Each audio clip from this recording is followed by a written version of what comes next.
Bonsoir, bonsoir, bonsoir. Bonsoir. Bonsoir tout le monde. Alors, je vais partager quand même une petite presse juste au début. Ta-da-da-da.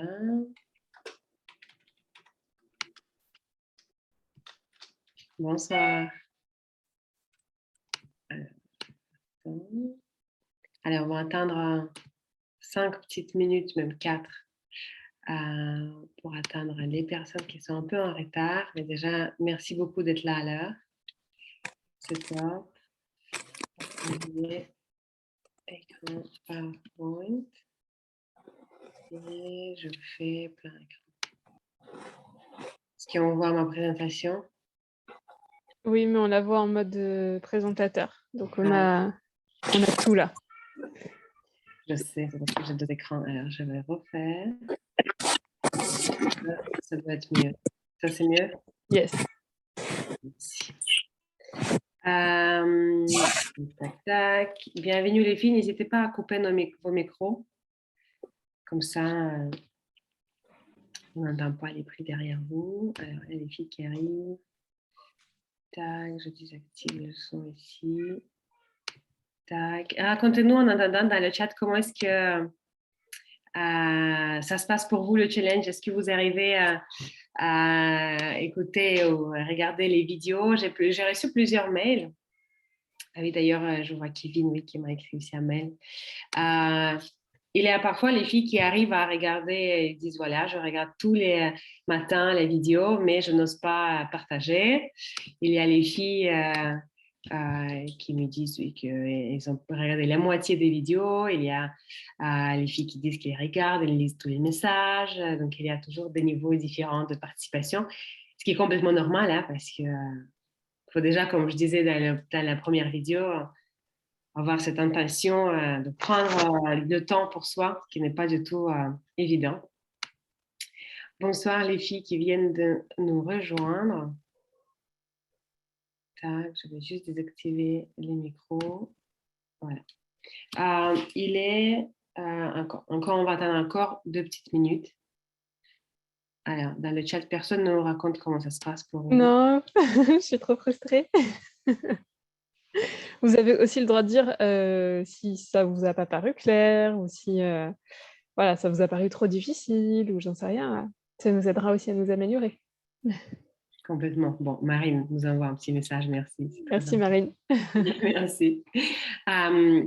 Oui, vous pouvez d'ailleurs, donc on va commencer bientôt, on va commencer par des questions que les personnes nous ont posées par mail ou dans le chat, mais n'hésitez pas aussi à écrire vos questions ici, comme ça on va les prendre après. Bon, je propose qu'on commence, comme ça on ne va pas pénaliser celles qui sont arrivées. Alors, donc, moi, je me présente encore une fois, mais bon, même si vous voyez ma tête depuis, si vous regardez les vidéos, vous voyez ma tête maintenant depuis 3 jours. J'espère qu'il ne nous énerve pas. Il y a avec moi donc Flore, l'associée de Club Mojo et aussi la diététicienne de tous nos programmes. Alors, on a des messages. Je trouvais ça super. Ça m'a aidé à prendre conscience de beaucoup de pensées régime et limite tout le temps d'en avoir rien. J'ai regardé chaque vidéo, mais là, après le temps de tout écrire, moi, j'ai réfléchi notamment quand je mange. Oui. Quand on vous propose d'écrire, bien sûr, dans le monde idéal, c'est mieux d'écrire. Mais déjà, si vous faites ce travail-là dans votre tête, si vous prenez ce moment-là avant de manger ou si vous prenez ce moment-là pour détecter les pensées régimes qui passent dans votre tête quand vous vous mettez à table, ben, c'est déjà super. Et c'est pas grave si c'est pas noté. Et si je peux me permettre aussi de rajouter quelque chose, c'est vrai que là, nous, avec le challenge, on fait un format un peu court, speed, pour vous mettre dans une dynamique et voilà, vous mettre en mouvement. Mais tout le travail sur l'hyperphagie, sur la relation à la nourriture qu'on a, c'est un travail de fond qui se mène sur le long terme. Donc là, tout ce qu'on vous propose de faire, tout ce qu'on vous suggère de faire, c'est des choses à maintenir sur le long terme et à entretenir jusqu'à arriver à l'état d'apaisement et de tranquillité recherché. D'ailleurs, je mange un gâteau en regardant les vidéos quand je m'en fous, ça me sert super. Très bien, Marine. Et en plus, c'est complètement normal que, bon, vous allez peut-être voir quelques des nouvelles pensées qui viennent dans votre tête par rapport à la nourriture à la fin de ce challenge-là, mais c'est complètement normal qu'il n'y a pas des changements drastiques après ce challenge. C'est quand même, on travaille sur les relations avec la nourriture et je vous rappelle qu'elle était déréglée par des années de régime et par des années d'une relation compliquée avec la nourriture. Donc, c'est pas un claquement de doigts. Il part avec un challenge de 5 jours qu'on règle ça. Mais vous voyez qu'on vous donne déjà des nouveaux clés et des nouvelles pistes de réflexion et ça aide déjà énormément. Juste même de savoir qu'en fait, c'est pas de votre faute, c'est pas parce que vous n'avez pas de volonté, c'est pas parce que vous êtes gourmande, mais voilà, c'est parce que faut travailler sur les relations avec la nourriture. Et surtout que vous êtes pas seul.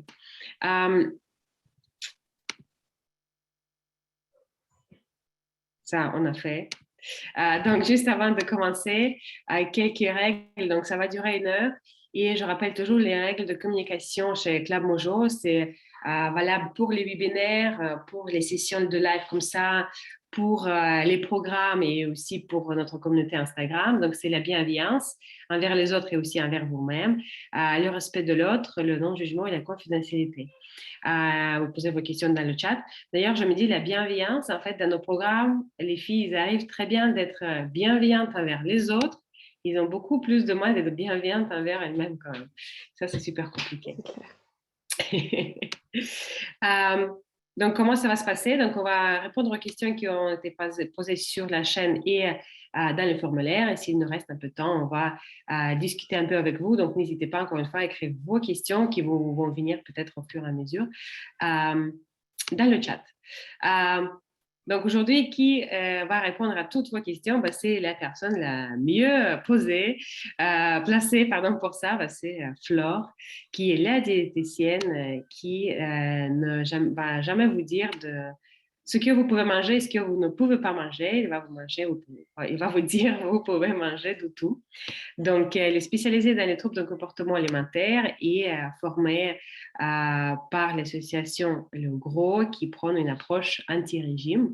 Et voilà, donc elle va travailler vraiment sur votre rapport à votre assiette pour que la nourriture ne soit plus une obsession et pour que vous puissiez prendre vos décisions alimentaires toute seule sans se poser trop de questions.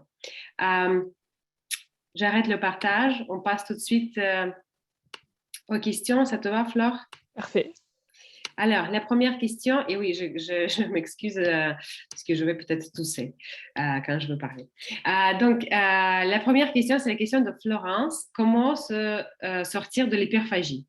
Je dois aller dans un centre de visiter. Est-ce que vous pensez que je pourrais avoir les moyens de m'en sortir? Alors, pour la première question, comment se sortir de l'hyperphagie? Malheureusement, il n'y a pas de solution ni de réponse qui tienne en 5 minutes. Donc on ne va pas pouvoir donner les clés là tout de suite ce soir comme ça. C'est un travail de long terme. Je le disais tout à l'heure là, dans l'introduction, avec le challenge, on vous donne l'impulsion et on vous donne les premières clés, mais ensuite c'est vraiment un travail qui se fait sur la longueur et un travail en profondeur sur soi. Donc voilà, j'ai pas de baguette magique ni de solution miracle. Maintenant, les premières clés qui vont venir s'assembler et constituer une solution pour chacune d'entre vous qui est concernée, c'est d'oser en parler, donc de mettre des mots sur les problématiques et de ne pas rester seule, isolée et honteuse de ces crises alimentaires. Souvent, c'est les émotions qui sont là, etc. Et donc, oser surmonter ça pour en parler et désamorcer toutes les mécaniques à l'œuvre. Arrêter la culpabilité, arrêter le gendarme et arrêter les régimes, c'est-à-dire se foutre la paix avec l'alimentation et sortir du schéma de « oui, mais je devrais manger ça, je devrais pas manger ça, j'ai pas le droit, il faut que je compense, gna gna gna gna gna », puisque tout ça, ça vient entretenir les mécaniques de crise. Donc tant que vous avez le petit gendarme qui est là, qui vous raconte ce que vous devriez faire ou pas en matière d'alimentation, il va venir... en fait, c'est comme s'il venait jeter de l'huile sur le feu par rapport à vos crises d'hyperphagie et donc amplifier la problématique. Donc il y a une des clés, c'est de se libérer de ce gendarme. Et puis, une autre clé encore que vous avez vue aussi à travers le challenge, c'est de se poser les bonnes questions. C'est-à-dire arrêter d'envisager vraiment les crises comme le problème, mais plutôt voir ça comme le symptôme. On est en train de perdre Olga. envisagez ça vraiment comme le symptôme, et essayez d'aller creuser un peu plus au fond, de vous, de quoi ces crises, sont-elles la traduction, en fait? D'où elles viennent, quels besoins elles, traduisent ou voilà. Essayez d'aller, de pas se limiter au superficiel qui serait juste de dire: «Je vis des crises d'hyperphagie, c'est mal, il faut que j'arrête», mais essayez d'aller chercher un petit peu plus en profondeur. Donc en réunissant déjà ces quelques clés-là, vous faites un énorme chemin. Après, il peut rester encore des choses à travailler individuellement et voilà, au cas par cas, voir comment on gère ça. Et alors concernant la deuxième partie de la question, concernant les centres d'obésité, heu, je ne sais pas comment travaille celui auquel tu vas aller, Florence. Il faut savoir que tous ne se valent pas. Pour avoir déjà des patients qui ont été dans ce genre de centre, je sais qu'il y en a certains qui sont en fait des cures de régime. C'est-à-dire que vous êtes, dans un centre où vous n'avez pas la possibilité de manger autre chose que ce qui vous est servi et alors vous avez, des repas parfaitement équilibrés, totalement conformes aux recommandations nutritionnelles en vigueur et cetera, avec une balance calorique déficitaire donc OK, vous allez perdre du poids. Maintenant pour moi ça c'est pas une solution, ou en tout cas c'est une solution que de court terme, c'est-à-dire que ça marche tant que vous êtes dans le centre, puis vous sortez du centre, vous retournez chez vous, vous avez rien appris, rien mis en place sur votre quotidien pour gérer la problématique. Et en général, dans ces centres-là, ils vous apprennent, l'équilibre nutritionnel et cetera, mais ils travaillent pas forcément sur le rapport à l'alimentation, sur la problématique plutôt d'ordre psychologique en lien avec les crises d'hyperphagie et donc ils résolvent pas le problème. Maintenant, il y a d'autres centres qui travaillent beaucoup mieux, en tout cas plus de cette façon-là, en cohérence avec ce que nous on propose, ce qui me semble être une façon beaucoup plus intelligente de faire. Donc j'ai envie de dire tout dépend du centre et de la façon dont ils travaillent. Voilà. Top, merci. N'hésitez pas les filles à réagir dans le chat. On passe à la deuxième question de Marie-Laure. Est-ce que se forcer à boire est considéré comme une pensée régime? Alors, là, tout dépend de l'optique, dans laquelle on se force à boire. Est-ce que, on se force à boire pour éviter de manger et donc ne pas grossir? Ça, c'est quelque chose qui tourne souvent en boucle, si tu as faim, bois d'abord, c'est peut-être parce que tu as soif et comme ça t'évitera de manger pour rien. Auquel cas, pour moi, oui, j'associe ça à une pensée régime puisqu'on est dans une forme d'injonction pour contrôler l'alimentation. Maintenant, il y a 1000 autres, raisons pour lesquelles on peut, se forcer à boire. Le fait de vouloir être bien hydraté, de lutter contre la rétention d'eau et cetera, d'améliorer le transit, voilà, donc tout dépend vraiment de l'optique dans laquelle vous vous placez. Voilà. Top. Je sais pas, si les personnes qui ont posé les questions sont avec nous ce soir, on puisse libérer ou pas, mais si vous êtes là, n'hésitez pas à réagir et préciser éventuellement vos questions ou voilà, venir poser des questions complémentaires si besoin. Oui, complètement. Alors, Christiane, je commence à comprendre qu'il ne faut rien s'interdire, ne pas culpabiliser, manger à conscience, arrêter les pensées régime, écouter sa faim. Mais j'ai un gros souci, le besoin de remplissage. Même si je mange ce que je veux quand je veux, ça part toujours en cacahuète car je n'arrive pas à m'arrêter, même si je sais que je n'ai plus faim et que je comblais mon envie première. Comment faire pour enrayer ce phénomène sans être dans le contrôle permanent? Alors, il faut savoir que la fin de journée, le soir, c'est vraiment souvent le moment critique par rapport, aux envies de manger émotionnelles. Donc les envies de manger émotionnelles, c'est, quand on a envie de manger, non pas parce qu'on a faim, mais parce que, il y a une émotion qui est là et qui appelle, de la nourriture pour être, apaisée. Hem, c'est pas un problème, hein, d'avoir des envies de manger émotionnelles.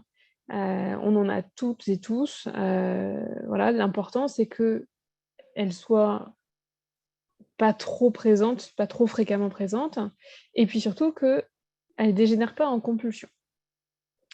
Donc là, l'enjeu de Christiane finalement, c'est comment faire pour éviter que les envies de manger du soir ne dégénèrent pas en compulsion. Pour ça, pour moi, il y a plusieurs axes de travail. Il y a d'une part le fait de, manger suffisamment dans la journée, manger à sa faim. Donc être à l'écoute de sa faim dans la journée, ça permet d'éviter, les «craquages» entre guillemets le soir, parce que ce qui fait que ce soir, le soir ou la fin de journée, c'est un moment critique, Donc, c'est parfois parce qu'il y a les émotions qui sont plus fortes, enfin, on se relâche aussi en fin de journée, mais c'est aussi parce qu'on a fait gaffe à l'alimentation toute la journée, on s'est restreint, et cetera.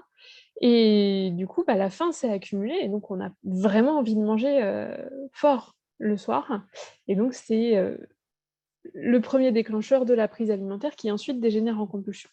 Donc manger suffisamment à sa faim dans la journée. Ensuite, être OK avec l'idée de manger, c'est-à-dire accepter la composante émotionnelle de l'alimentation si elle est là, accepter le fait qu'on a le droit de manger, même si c'est pas tout à fait l'heure encore, gna gna gna, on s'en fiche. On a envie de manger, on mange, basta. Parce que tant qu'on a une forme de peur ou de restriction qui est présente, ça va venir, là encore, jeter de l'huile sur le feu et activer le mécanisme du foutu pour foutu et donc faire dégénérer la prise alimentaire en compulsion. Donc respecter sa faim, petit 1, dégager le gendarme et être OK avec l'idée de manger, petit 2. Et parfois malgré ça, le fait qu'une envie de manger dégénère en compulsion, ça peut persister. Et dans ce cas-là, souvent, il y a besoin de travailler sur la sphère psychologique et là, ce qui me met la puce à l'oreille par rapport, à la question de Christiane, c'est le terme «besoin de remplissage». Souvent, quand, les personnes utilisent ça, le besoin de se remplir, moi, ça me fait tiquer parce que souvent, il y a la notion de, besoin de combler un vide ou, besoin de ressentir quelque chose, en l'occurrence un mal-être physique quand on va jusqu'à la compulsion et jusqu'à se sentir mal d'avoir trop mangé. Hem, Souvent c'est parce que le mal-être physique est plus supportable que le mal-être émotionnel. Voilà, donc ça peut être en lien ou pas avec, un événement traumatique qui a pas été, travaillé. Mais en tout cas, voilà, si on a respecté sa faim, si on s'est débarrassé du gendarme, si globalement le rapport à l'alimentation s'est apaisé et que malgré ça, les compulsions persistent, là je pense qu'il faut travailler sur la sphère psychologique. Euh, alors, c'était Christiane, maintenant Christine. Comment prendre conscience de son rassasiement quand on n'y arrive pas seul? Alors pour rappel, le rassasiement, c'est la disparition de l'envie de manger. Donc en toute logique, on démarre une prise alimentaire en ayant faim, s'il s'agit d'une prise alimentaire liée à la faim, parce que comme je disais, parfois on mange pour d'autres raisons, comme les émotions. Donc là, il n'y a pas de question de rassasiement en jeu, puisque la faim n'est pas là. Mais si jamais on démarre une prise alimentaire en ayant faim, ce qui va se passer, c'est que la faim va petit à petit disparaître, donc on va atteindre ce qu'on appelle la satiété. Et le rassasiement, ça vient encore un peu après. Donc on dépasse la satiété jusqu'au rassasiement qui est la disparition de l'envie de manger. Donc j'ai faim, je mange, j'ai plus faim et j'ai plus envie. Et c'est là que je m'arrête de manger. Et donc pour certaines personnes, c'est compliqué de trouver ce moment où j'ai plus envie. Alors, il faut savoir que personne d'autre que toi peut le trouver pour toi, hein. On n'est pas, dans ton corps et à écouter tes envies. Il n'y a que toi qui peux le faire. Et un outil qui peut aider, c'est, de travailler la dégustation en pleine conscience. C'est-à-dire, quand on mange, tourner son attention vers le plaisir réellement ressenti. Donc aller vraiment observer, voilà, de façon hyper consciente et attentive, avec tous nos sens, ce qu'on ressent quand on mange. Heu, Maintenant, pour qu'on puisse percevoir ça et percevoir la disparition progressive du plaisir, qui va du coup amener la disparition de l'envie et donc le rassasiement, il faut au préalable s'être débarrassé du gendarme. Parce que le gendarme, c'est comme une barrière, en fait, il vous empêche d'être à l'écoute du plaisir, il est en train de tout perturber parce qu'il vous sert dans votre tête le discours: «Non mais tu devrais pas, tu pas le droit» et cetera. Donc on ne peut pas percevoir la disparition de l'envie quand il y a quelqu'un qui vous dit que de toute façon vous ne devriez pas avoir envie. C'est impossible. Ça disons que là-haut, c'est trop en opposition. Donc il faut d'abord dégager le gendarme et ensuite travailler la dégustation en pleine conscience pour, accéder au rassasiement. Ah, merci. Non, je regarde mon live. Ah, bienvenue. Je regarde mon live. Alors, il y a une autre question de Christine. Alors, je vais juste. Si tu peux couper le micro c'est Léna Berthaud. Voilà, c'est fait. Une autre question de Christine. Je ne sais pas si c'est la même, Christine. Non. Ben, c'était pas le même. La première Christine, c'était sur le mail avec le formulaire, et sur la deuxième Christine, là, c'est dans Telegram. Ok. Donc, je sais pas si c'est la même. Donc, Christine écrit, j'ai commencé un rééquilibrage alimentaire corsé et tout ce que je lis me fait parfaitement écho. Je m'interroge et je me goûte sur mon rapport à la nourriture, sur la notion de faim, de satiété. Je vais bien, les fins de journée sont difficiles. Le besoin de manger ne relève pas de la faim, c'est un doudou, un calmant. Je me sens physiquement bien et plus légère. Ma question est comment instaurer de saines et sereines relations avec la nourriture en mangeant de tout. Alors, quand j'ai lu le message de Christine, j'avoue que euh, j'ai j'étais pas très à l'aise parce que j'ai pas trouvé ça très clair en fait. Notamment quand Christine nous dit j'ai commencé un rééquilibrage alimentaire corsé. Moi, j'entends qu'elle est dans une dynamique de régime importante, en tout cas de contraintes alimentaires. Et en même temps, elle dit qu'elle est à l'écoute de sa faim, sa satiété, etc. Donc, j'ai l'impression qu'elle est un peu partagée entre deux approches assez contradictoires. Et j'arrive pas à bien percevoir où elle en est, Christine, là, dans cette ambivalence. Bon, en tout cas, pour revenir à la question de conclusion qui est comment instaurer de saines et sereines relations avec la nourriture en mangeant de tout, j'aurais envie de dire en s'autorisant à ne pas manger de tout, justement. Parce que tant qu'il y aura une injonction, une contrainte à devoir manger précisément une moitié de légumes, un quart de féculents, un quart de protéines ou je ne sais quoi, je ne sais quelle autre règle nutritionnelle sur l'équilibre alimentaire, tant qu'on est dans cette contrainte-là et qu'on ne respecte pas nos envies et nos besoins, ça ne peut pas bien se passer, ça ne peut pas être sain et serein, justement. Donc c'est important de s'autoriser à ne pas manger de tout, de respecter ses envies, ses goûts, d'accepter aussi d'être imparfaite.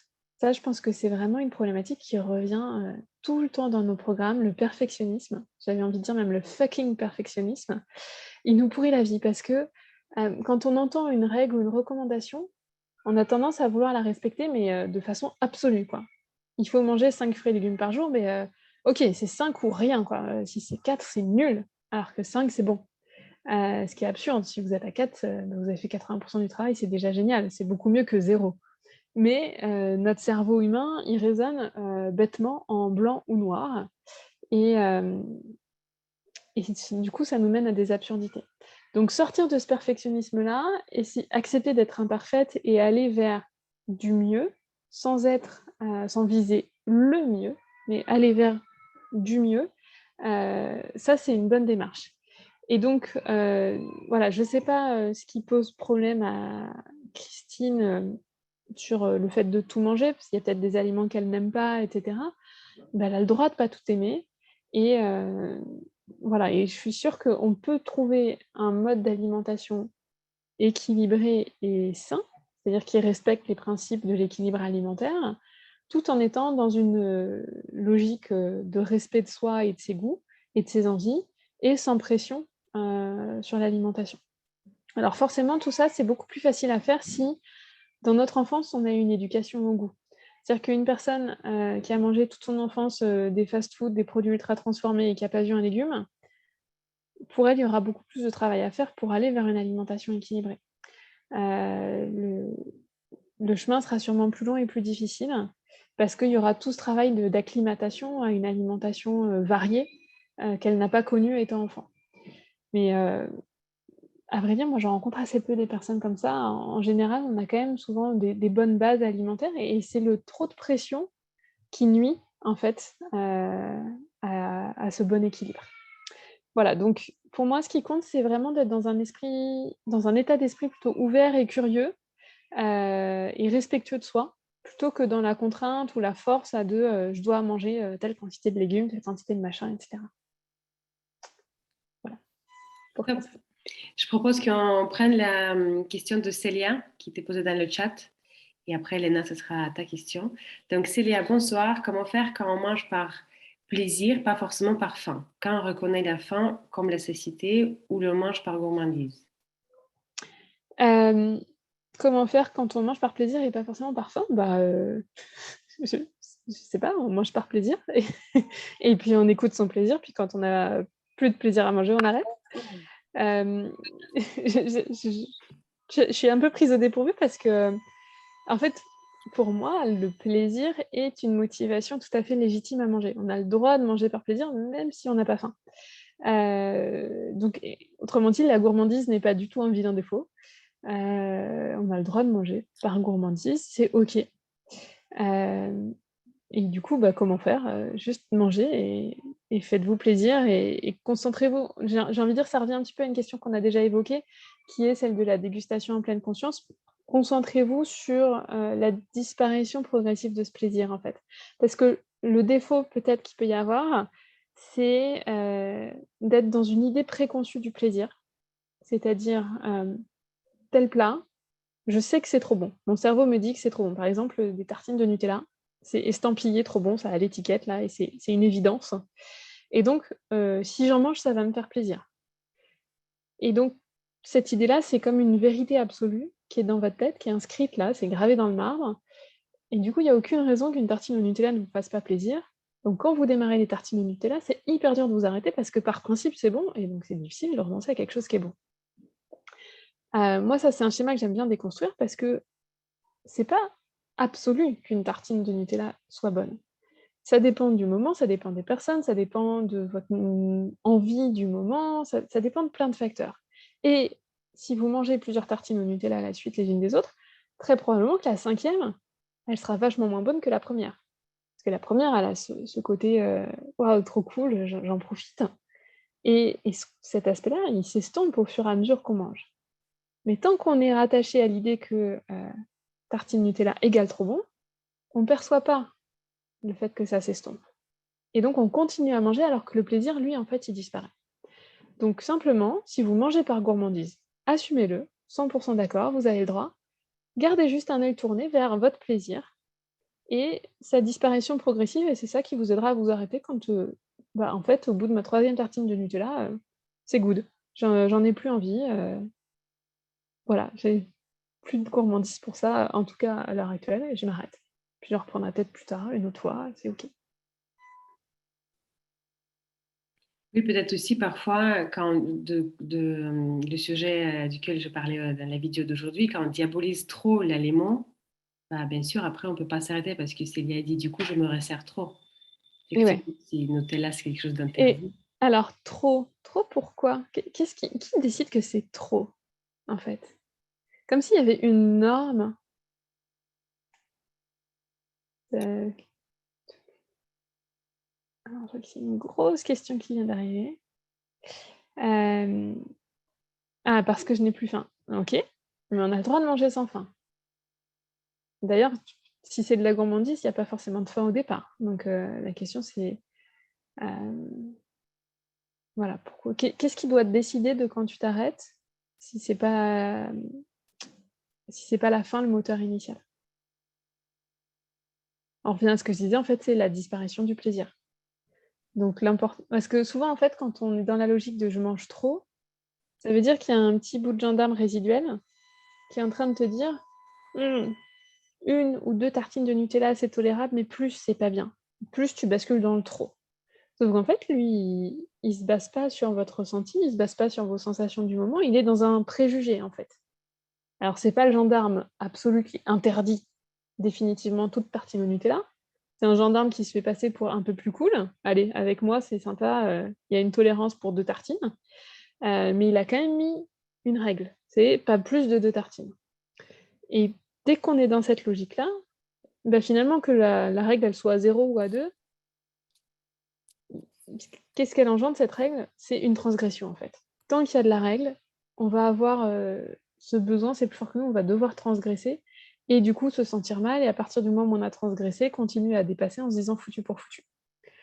Donc c'est important de ne pas avoir d'idées préconçues sur les quantités et de vraiment se câbler sur les sensations. Et alors Célia nous dit oui, mais j'ai plus faim, et c'est la balance qui nous dit que c'est trop. Mais la balance, elle te dit pas que c'est les tartines au Nutella et que c'est ta gourmandise qui sont en trop. Elle dit que si c'est le cas, elle dit peut-être que tu prends du poids, mais tu peux pas dire que parmi tout ce que tu manges, à tous les repas, matin, midi, soir, collation, crise et compagnie, dans tout ce qui constitue ton alimentation, la balance, elle peut pas te dire: «C'est ces tartines au Nutella que tu as mangées ce soir-là qui t'ont fait grossir», c'est l'ensemble, en fait. Et donc la question, c'est pourquoi est-ce que dans l'ensemble, tu manges trop par rapport à tes besoins? Et spoiler alert, la réponse est souvent dans le, ben, parce qu'il y a un gendarme qui est là et qui t'empêche d'être connecté à tes besoins et d'écouter, tes ressentis, au niveau de l'alimentation. J'espère que c'est clair. Alors, j'ai vu qu'il y a une question qui est arrivée dans le chat, mais bon, j'ai promis de prendre la question de Léna d'abord. On OK. prend les questions de Léna et après les questions du chat. Donc, Léna, je suis enceinte, félicitations, et j'ai déjà pris pas mal de poids sur mes 4 premiers mois. Je voudrais limiter la casse car je ne me sens vraiment pas bien dans ma peau. Pour mon bébé, je dois manger de tout, mais il y a des trucs qui ne me font pas envie.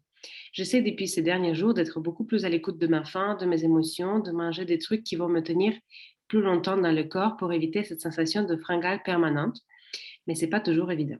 Quels sont les types d'éléments à privilégier pour ne pas laisser trop de place à mon hyperphagie? Alors, Léna, quand j'ai lu ton message, il y a un truc qui m'est apparu, immédiatement, c'est que dans ton discours là, il y a la peur qui est en filigrane partout, quoi. La peur de prendre du poids, elle résonne là dans toutes tes phrases. Et bah, sache que ça me touche et que j'aurais vraiment envie de réussir à te libérer de cette peur parce que du coup, ça te met une pression supplémentaire par rapport à cette grossesse. Et ce serait vraiment dommage que ça t'empêche de vivre sereinement ta grossesse, à cause de ça. Et je trouve ça, tellement dommage qu'il y ait des femmes dont la grossesse, qui est quand même normalement un moment, vraiment particulier, soit pourrie par, cette pression sur le fait de pas trop prendre de poids. Donc j'espère que ce qu'on va te dire ce soir, ça va t'enlever un petit peu de cette pression. Ce que j'ai remarqué aussi, c'est que, il y a de l'ambivalence dans ton discours par rapport à la nourriture. D'un côté, tu nous parles de fringales et de l'autre, tu nous parles d'hyperphagie. Il y a des moments où tu as faim, puis il y a des moments où tu vas être en train de manger à outrance. Et puis, tu nous parles de: «Il faut manger de tout pour mon bébé» et en même temps, il y a des choses qui te font pas envie. Donc j'ai l'impression que dans ta tête, c'est un peu confus, enfin qu'il y a plein d'injonctions contradictoires de ce que tu aurais envie, ce qu'il faudrait faire et cetera et que tout ça se mélange et que, c'est un peu, bah, tu es un peu perdu quoi dans tout ça. Hem, donc mon premier conseil, ce serait vraiment d'être à l'écoute de tes envies pendant la grossesse. Je trouve, pour l'avoir vécu 2 fois moi personnellement, que c'est un moment où on est vraiment particulièrement sensible à nos besoins. Hem, il a été démontré que, donc non seulement notre corps est capable de nous exprimer ses besoins énergétiques à travers la faim et la satiété, mais il est aussi capable de nous exprimer des besoins nutritionnels spécifiques. C'est-à-dire que notre corps, il fonctionne avec des calories, ça c'est l'énergie, son carburant. Mais donc non seulement il a besoin de carburant, mais il a en plus besoin d'une certaine composition de carburant pour bien fonctionner. Donc il a besoin, d'un certain équilibre entre glucides, protéines, lipides, il a besoin de certains micronutriments, oligo-éléments, vitamines et cetera. Et si jamais, les niveaux sont pas, correctement faits, il est capable de vous envoyer des signaux pour vous dire: «Bah là, je suis en déficit de tel micronutriment, je suis en déficit de telle, vitamine» et cetera. Et ces signaux-là, ça se manifeste par des envies spécifiques, des envies d'aliments particuliers qui vont être riches en, heu, bah, le nutriment, déficitaire. Donc il y a vraiment des études scientifiques qui prouvent ça. Alors c'est pas vrai pour tous les nutriments, mais une grande partie. Donc si on est suffisamment connecté à ces ressentis, notre corps, il a cette puissance incroyable de nous guider vers ce dont il a besoin. C'est quand même fou. Et la grossesse, pour moi, c'est vraiment un moment où on est, hem particulièrement sensible à ça. C'est-à-dire que ces envies, elles sont encore plus explicites. C'est pas toujours évident de les ressentir, mais pendant la grossesse, pour moi, c'est vraiment le moment où c'est le plus explicite. Alors, ça se traduit notamment par l'espèce de cliché là sur les envies de fraises.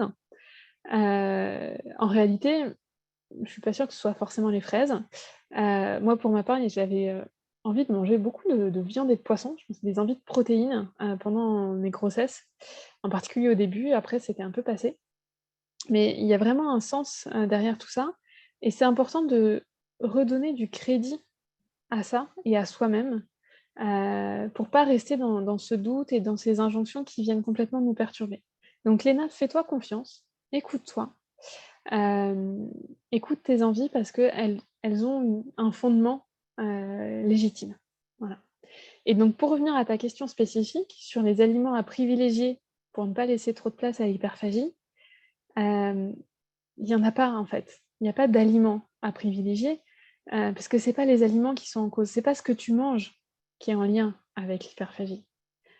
Tu pourrais changer complètement ton alimentation si tu ne changes pas ta façon de penser l'alimentation, si tu ne changes pas ton rapport à l'alimentation, si tu n'arrives pas à enlever la peur que tu as de manger et de grossir, l'hyperphagie, elle sera toujours là. Donc, en formulant ta question de cette manière-là, ça montre que tu ne prends pas le problème dans le bon sens, en fait. Donc, c'est important de changer d'optique, d'arrêter de voir le problème comme ce qu'il y a dans ton assiette, mais plutôt travailler sur le rapport que tu as avec ton assiette et le rapport à ton corps, au poids, etc. Et c'est comme ça qu'on va dégonfler le ballon de baudruche de l'hyperphagie et faire disparaître les crises. Mais en tout cas, félicitations. Merci Flore. Allez, on prend la question de Julie du chat.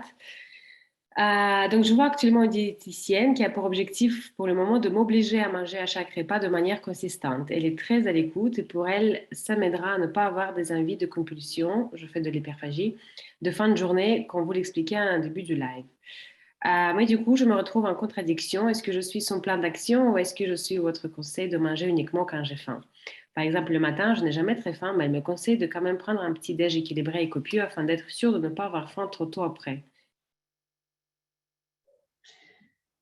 Bonne question.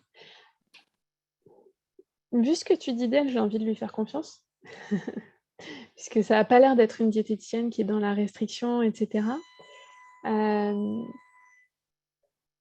je ne fonctionnerais pas comme ça. À titre perso, j'impose jamais de prendre un petit déj quand on n'a pas faim le matin, parce que je mets vraiment en avant le respect des sensations alimentaires de la personne et je considère qu'elle sait mieux que moi si elle a besoin de manger ou pas. Donc moi, à titre perso, je lui conseillerais plutôt de respecter son envie, mais de rester vigilante toute la matinée à d'éventuels fringales ou d'éventuels besoins qui se feraient sentir à ce moment-là. Mais je peux comprendre que ta diète utilise une autre stratégie. Notamment, ça fait sens pour les personnes qui ont suivi des régimes hypocaloriques drastiques, c'est-à-dire qu'on vraiment diminué leurs apports caloriques avec des restrictions très importantes jusqu'à 1200, 1000 kilocalories, des trucs vraiment bas. Et que ce faisant, ces personnes ont ralenti leur métabolisme. Et du coup, ça entretient l'effet yo-yo. Et c'est vraiment important de casser cette mécanique-là en réactivant le métabolisme. Et pour ce faire, manger de façon un peu plus copieuse et régulière, ça permet de relancer un petit peu la machine. Donc il peut y avoir des bonnes raisons de se forcer à manger, même si moi, à titre perso, c'est pas forcément les stratégies que j'utilise. Voilà, donc peut-être discute-en avec elle. Tu peux essayer de voir pourquoi c'est important pour elle de maintenir ce repas et si elle serait prête aussi à tenter différemment pour que toi, tu vois comment tu ressens les choses. Oui, et voir qu'est-ce qui marche pour toi, en fait. Qu'est-ce qui est Ouais. efficace. Ok. Alors, on a la question de Sarah. J'ai l'impression d'être en roue libre. Je me dis que je peux manger de tout et me faire plaisir. Et c'est ce que je fais, sauf que je suis non limite et je trouve ça dangereux. Est-ce que l'on arrive à se réguler par la suite? Faut-il limiter ses envies? Donc Sarah, tu es en pleine phase de débandade. C'est le petit nom, je suis sûrement pas la seule à l'utiliser, mais en tout cas, j'ai jamais entendu d'autres personnes l'utiliser comme ça. Mais moi, c'est le terme que j'utilise parce que je trouve que c'est clair.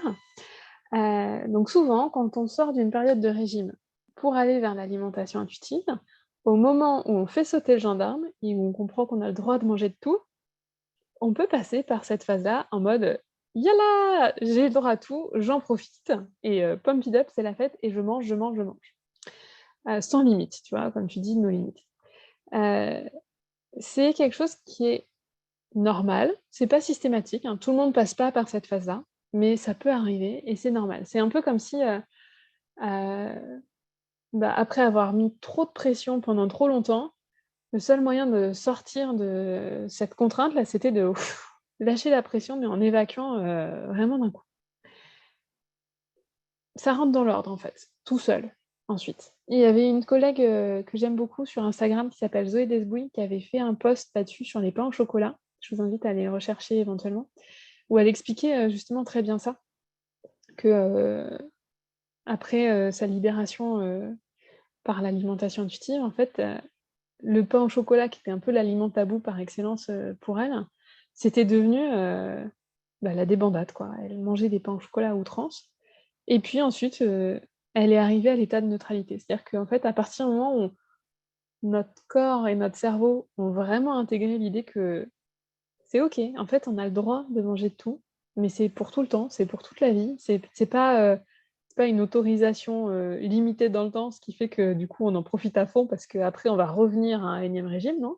Non, non, c'est OK, c'est vraiment définitif, tu as le droit de manger de tout quand tu veux et ben, quand cette autorisation-là, elle est vraiment intégrée, cette phase de débandade, elle s'arrête, en fait. Parce que physiologiquement, il y a aucune raison que tu aies envie de manger des pains au chocolat à toute heure du jour et de la nuit et en permanence tous les jours et de lui-même, ton corps, justement, si tu passes par cette phase-là, il va finir par te dire: «Ouais, alors les pains au chocolat, c'est sympa, mais en fait, là, j'ai besoin d'un peu de vitamines, j'ai besoin de fibres, j'ai besoin d'autres choses, donc si on se faisait une salade de crudités, par exemple, ce serait sympa pour changer».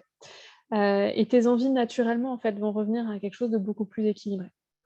Voilà, donc pas de pas d'inquiétude, c'est normal. Garde juste un œil sur, le fait que ça ne dure pas trop longtemps quand même, mais voilà, pas de souci. Oui, dans nos programmes, les Mojo Queens, ils passent tout le temps par cette étape-là. Je me rappelle toujours de Pauline avec ses chips. Elle passait 2, 3 semaines à manger des chips parce qu'elle les diabolisait tellement avant que voilà, pendant cette période-là, c'était les chips. Effectivement, elle était un peu en panique. Elle me disait, attends, qu'est-ce qui se passe? Est-ce que je vais arrêter? Mais bon, elle était bien Ouais soutenue et donc effectivement, ça passe. et on en revient à ce que je disais aussi en réponse à une autre question tout à l'heure, c'est qu'on travaille par étapes et c'est d'ailleurs tout à fait le déroulé qu'on suit, dans notre programme Mojo Best.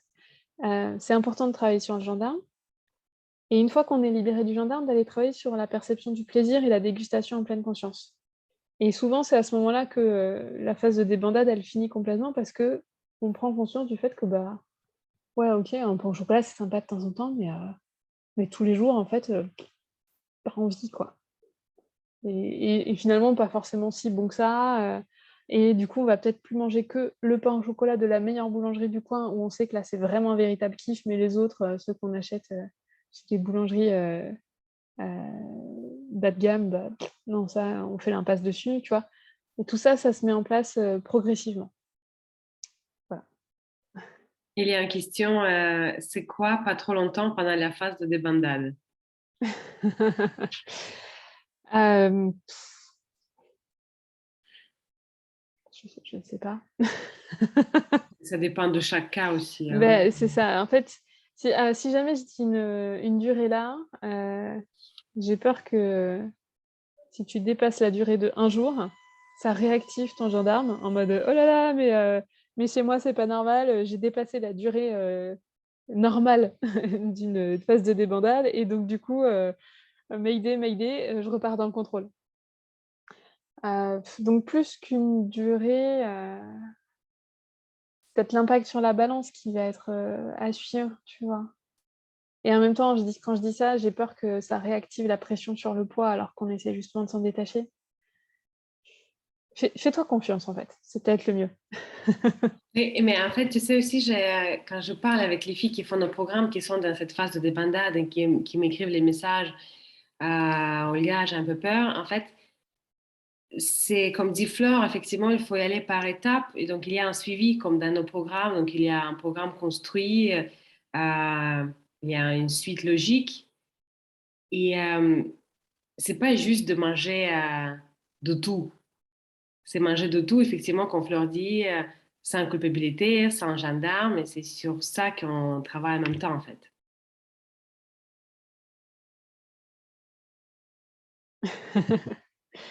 Ouais, donc pour moi, c'est vraiment en fait, apprendre à se faire confiance, ça participe de l'ensemble du cheminement et y compris sur la débandade, se faire confiance sur le fait qu'il y aura une limite, que ça va se finir, c'est important aussi. Mm.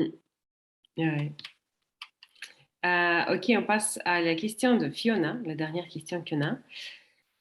J'ai déjà essayé l'alimentation intuitive car c'est en toute logique le rapport que nous devons tous avoir avec la nourriture et je n'ai pas réussi encore à véritablement intégrer toutes les étapes que vous décrivez.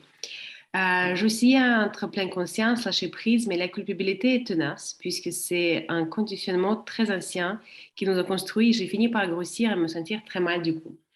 J'ai repris le chemin du contrôle, mais je ne perds pas espoir d'arriver un jour à me déconditionner de tous ces mécanismes. En attendant, je me pèse plus, mais la balance est devenue tabou du coup. Cependant, entre-temps, j'ai une gastrite, un transit plus difficile et je dois faire des tests sanguins pour voir si je ne suis pas intolérante au lactose et gluten. Ceci ne va pas aider à ne pas diaboliser pas mal d'aliments. Comment aborder un nouveau rapport à l'alimentation avec ces contraintes? Pas facile, Fiona, effectivement. Alors déjà, la culpabilité est tenace, tu dis ça et c'est terriblement vrai et c'est vraiment, un axe de travail essentiel sur lequel nous on bosse dans Mojo Best, de quitter la culpabilité, arrêter de se alors Olga, je vais encore utiliser un mot que tu connais pas, je pense, de se morigéner. C'est notre petite blague avec Olga, elle trouve que j'utilise trop de mots compliqués. Mais bref, donc arrêter de s'auto-flageller, de s'en vouloir.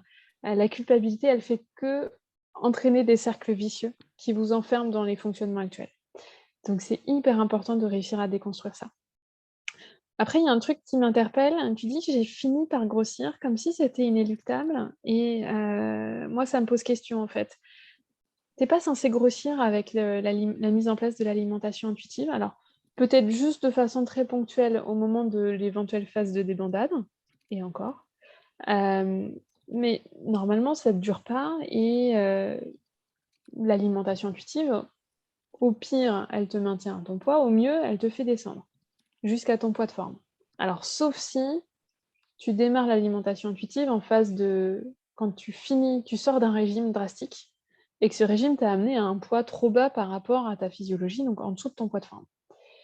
Mais sinon, il n'y a pas de raison que l'alimentation intuitive te fasse grossir et du coup, j'ai envie de te renvoyer cette question-là. D'après toi, qu'est-ce qui fait que, le poids est monté sur la balance? Est-ce que, c'est la phase de débandade qui s'est trop prolongée parce qu'il y a un truc qui n'était pas bien réglé? Est-ce qu'il y a une persistance de crise, d'hyperphagie ou autre chose? Je sais pas, mais je pense que ce serait intéressant d'aller creuser ça. Voilà, donc c'est important à élucider parce que, c'est une des clés du problème résiduel pour toi, et si tu veux pouvoir revenir à l'alimentation intuitive de façon durable, il faut que tu comprennes quelle est cette clé-là pour, faire sauter le problème. Et donc par rapport à la deuxième partie de ta question qui était, en lien avec les troubles, digestifs, gastrite, troubles de transit et cetera, et éventuelles intolérances, que tu vas aller investiguer. C'est hyper important de faire la part des choses, parmi les contraintes alimentaires, de séparer ce qui relève des questions de santé et de séparer ce qui relève des questions de la gestion du poids, donc de toutes les pensées régimes. Un peu comme ce que je répondais tout à l'heure à une précédente question, de Marie-Laure sur le fait de se forcer à boire, est-ce que c'est considéré comme une pensée régime ou pas? Là, éviter tel ou tel aliment, si c'est pour, améliorer ton transit, t'éviter du reflux ou je ne sais quoi, c'est pas du tout la même chose que si c'est pour perdre du poids. Tu vois? On n'est vraiment pas dans le même état d'esprit. Donc c'est vraiment important que les choses soient claires pour toi que, si jamais tu arrives à un régime sans gluten, ça n'a rien à voir avec le poids. C'est pour t'éviter des ballonnements, des troubles digestifs et cetera, de constipation, diarrhée, j'en sais rien, ça dépend de ton corps et de tes troubles, mais voilà, si tu en arrives à arrêter le gluten, c'est pour ça et c'est aucunement pour perdre du poids. Donc vraiment faire la part des choses et puis, ne pas perdre de vue que tu restes maîtresse de ton libre arbitre.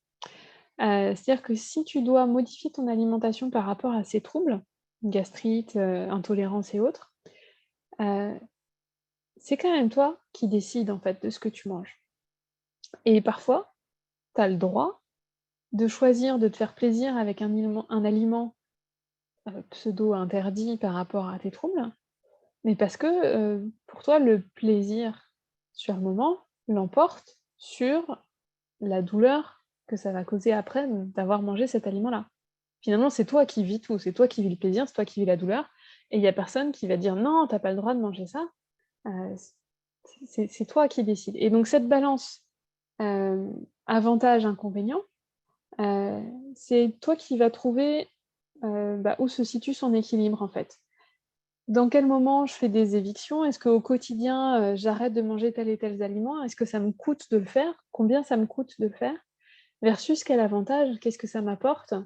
Et peut-être que, quand tu es invité, tu préféreras profiter de la convivialité du moment et cetera, et pas embêter, les gens, avec ton régime spécifique, et donc faire des entorses, ou si c'est un truc que tu aimes pas spécialement, tu seras à l'aise pour dire: «Bah non, ça je préfère pas en manger», et voilà, mais c'est toi et ton vécu et ton libre arbitre qui te permettront de trouver cet équilibre. Voilà, donc faire la part des choses entre santé et poids et conserver ton libre arbitre, je pense que c'est vraiment les 2 clés importantes pour, bah, garder un rapport serein à l'alimentation tout en ayant des contraintes, liées à ta santé. Merci Flore. J'ai reçu une question en privé. Donc, D'accord. je me fais vomir après mes repas un peu trop lourds, selon moi. Je ne suis ni anorexique ni boulimique. J'ai 35 ans, je suis mariée et mère de 4 enfants. Je commence à vraiment trouver cette solution pratique et pourtant, je suis à quel point ce n'est pas healthy, au secours. Et je fais 68 kilos pour 1,68 m, donc je ne suis pas en surpoids ni en sous-poids, mais j'ai du ventre et des hanches larges que je n'assume pas du tout. Je n'étais pas aussi grosse avant. Il s'agit de l'histoire de 5 kilos, mais j'arrive pas à me stabiliser. OK. Hem, tu alors, pardon, je bug. Hem, je bug, sur la question du diagnostic, pas anorexique, pas boulimique. Faudrait quand même aller explorer ça, quoi qu'il en soit, le fait de se faire vomir après les repas trop lourds, et trouver que c'est une solution, bien. Pour moi, ça relève clairement des troubles du comportement alimentaire. Donc, gros warning qui s'allume, c'est pas normal. Voilà. Effectivement, tu as l'air d'en avoir conscience, mais je vais quand même, enfoncer un peu le clou. Le fait de se faire vomir, ça entraîne plein de conséquences sur la santé, notamment sur, la santé dentaire, sur la santé cardiaque et cetera. Ça modifie ton équilibre, ionique, et ça peut avoir des répercussions cardiaques importantes. Enfin, voilà, c'est vraiment pas normal, et puis sans parler, des irritations chroniques, au niveau, de l'œsophage et cetera.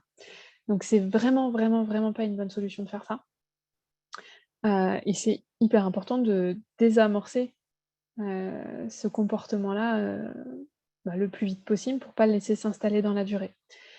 Hem, du coup, c'était quoi la question? Bonne question. Il n'y avait pas de question. D'accord. Donc je juste, je réagis sur ce qui me fait tiquer, mais c'est important de pas laisser ça, en place, et donc du coup, éventuellement te faire accompagner pour, désamorcer ça, parce que, voilà, si en fait, si la préoccupation du poids et de la gestion de ton alimentation, est telle que tu en arrives à te faire vomir, pour moi, c'est qu'il y a un problème dans ton rapport à l'alimentation. Voilà. C'est une évidence, et donc c'est absolument à travailler. Donc que tu rentres dans la case boulimie ou pas, finalement, peu importe. Merci. Alors, je vois qu'il y a encore, d'autres questions dans le chat, j'ai l'impression. J'ai 15-20 kilos à perdre et je ne sais pas par où commencer. Je me sens seule face à la montagne. J'en ai marre du yo-yo. J'en avais perdu 30 et j'en ai repris 20. Hem, mais c'est la suite de la conversation de la personne, qui nous parlait de la débandade. Hem et donc je ne sais pas par où commencer. Je pense que lâcher prise, vis-à-vis du poids et de la balance, essayer de se foutre un petit peu la paix par rapport au poids, c'est une première clé. C'est une des premières choses qu'on demande nous à nos Mojo Queens dans nos programmes, c'est de lâcher la balance. Parce que tant qu'on reste focalisé sur ce chiffre, et sur la balance, on reste, enfermé avec notre pression là de: «Il faut que je perde, il faut que je perde», et ça nous empêche d'aller travailler sereinement sur, tout le reste en fait. Donc lâche un petit peu ta balance, lâche prise. Je sais à quel point ça peut faire peur, hein, et ce travail-là, il est hyper difficile pour beaucoup d'entre vous. Hem, Et parfois, c'est pour ça que c'est important d'être accompagné aussi pour le faire. Mais tant que tu resteras focalisé sur ta balance, ça va être très compliqué, en fait. Et lâcher prise avec la balance, ça veut pas dire accepter de prendre du poids ou accepter de ne pas en perdre, se résigner à rester à son poids actuel, hein. Pas du tout. C'est juste un moyen de voir les choses autrement, de changer de perspective et ce faisant d'amener une perte de poids en douceur par l'alimentation intuitive. Parce que c'est vrai que souvent, les détracteurs de l'alimentation intuitive vont me dire: «Non mais, vous faites l'apologie du surpoids, l'apologie de l'obésité, avec vous, tout le monde devrait se contenter d'être gros» et cetera. C'est pas vrai, hein, pas du tout. Avec l'alimentation intuitive, en fait, on permet à votre corps d'atteindre son poids de forme, c'est-à-dire le poids stable auquel il peut se maintenir. Alors parfois, malheureusement, tout ça c'est déréglé et du coup, c'est pas un poids standard. Hem, mais en tout cas, on prône pas l'amincissement à tout prix, ça c'est clair, mais on prône pas non plus, le surpoids et l'obésité. Voilà, je sais pas si c'est clair. Donc, Megwen elle dit qu'elle a réussi à lâcher prise avec la balance pendant plus d'un an, mais je viens de changer les piles et de les rallumer. Bah, Enlève enlève les les piles! piles et éteins la balance. En fait, j'ai eu cette idée-là, cette pensée que ça fait très longtemps que je n'ai pas parlé dans les stories de la balance, parce que c'est quand même, ça parle beaucoup parmi vous, parce que la balance, effectivement, elle règle en fait vos journées. Si le matin je me pèse et il y a une petite perte de 300 grammes, ouais, je suis forte, j'ai réussi. Et s'il y a une petite prise de 300 grammes, où je suis nulle, mais je suis bonne à rien. Et ni moins 300 grammes, ni plus 300 grammes, c'est pas ni une prise, ni une perte de poids. C'est une variation du poids C'est clair. qui peut arriver parce que vous avez fait pipi ou bu un peu plus ou mangé quelque chose de plus lourd. Donc, la balance, on la cache. Est-ce qu'on a fait le tour de toutes les questions, du coup?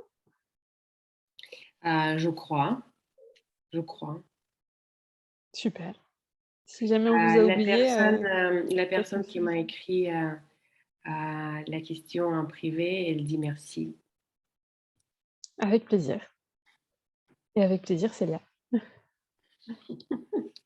On est super bon avec le timing. Est-ce que vous avez les filles, est-ce que vous avez d'autres questions pour le challenge?